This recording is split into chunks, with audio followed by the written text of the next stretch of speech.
Saviez-vous qu'il existe un cheval dont la robe brille comme de l'or au soleil?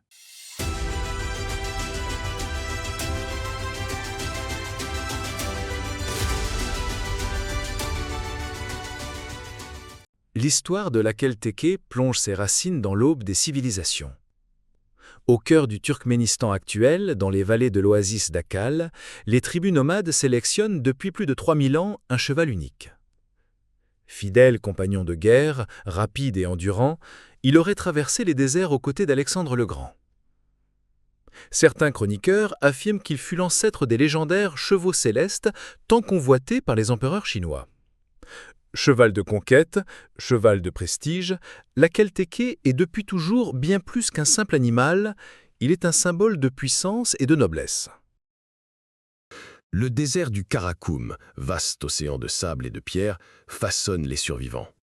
Ici, les températures dépassent les 50 degrés le jour et chutent brutalement la nuit. La Kelteke, lui, s'y adapte. Il apprend à survivre avec peu d'eau, peu de nourriture, peu de repos. Sa légende raconte qu'il peut parcourir plusieurs centaines de kilomètres sans boire. Les Turkmènes, conscients de cette endurance extraordinaire, ne gardaient que les chevaux capables de défier le désert. Chaque foulée, chaque souffle était une sélection naturelle. Ainsi, le Karakoum devint le creuset où s'ancra sa légende. Mais la Kelteke ne fascine pas seulement par son endurance. C'est sa beauté qui en fait un mirage vivant. Son corps est élancé, presque fragile. Sa peau fine laisse deviner le réseau de ses veines. Son long cou, sa silhouette racée, rappellent les statues antiques. Et puis il y a ce mystère, sa robe métallique. Sous le soleil, elle scintille. Dorée, argentée, parfois couleur bronze, elle donne l'impression que le cheval est couvert d'une lumière liquide. La science l'explique. La structure particulière du poil réfléchit la lumière comme un miroir. Mais au-delà des sciences, il reste une magie, celle d'un cheval qui semble être né de la lumière elle-même. Pour les peuples du Turkménistan, la Kelteke n'est pas un cheval comme les autres. C'est un trésor national.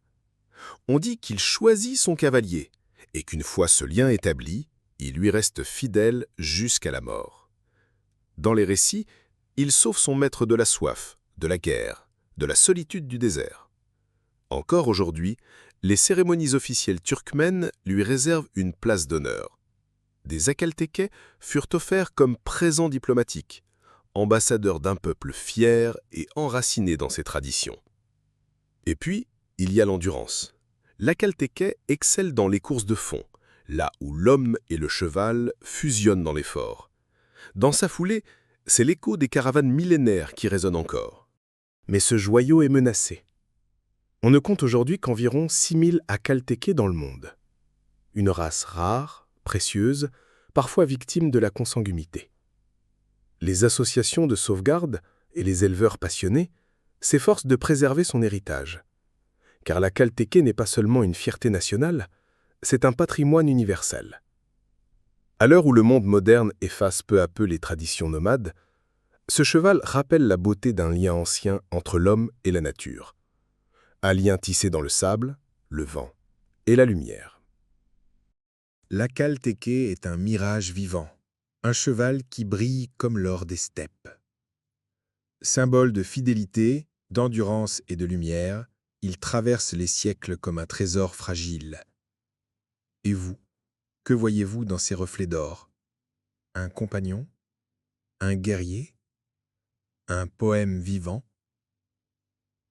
Si ce voyage dans l'univers du cheval d'or vous a captivé, abonnez-vous à Planète Cheval AI pour découvrir d'autres histoires, d'autres légendes, d'autres voyages au cœur du plus noble compagnon de l'homme.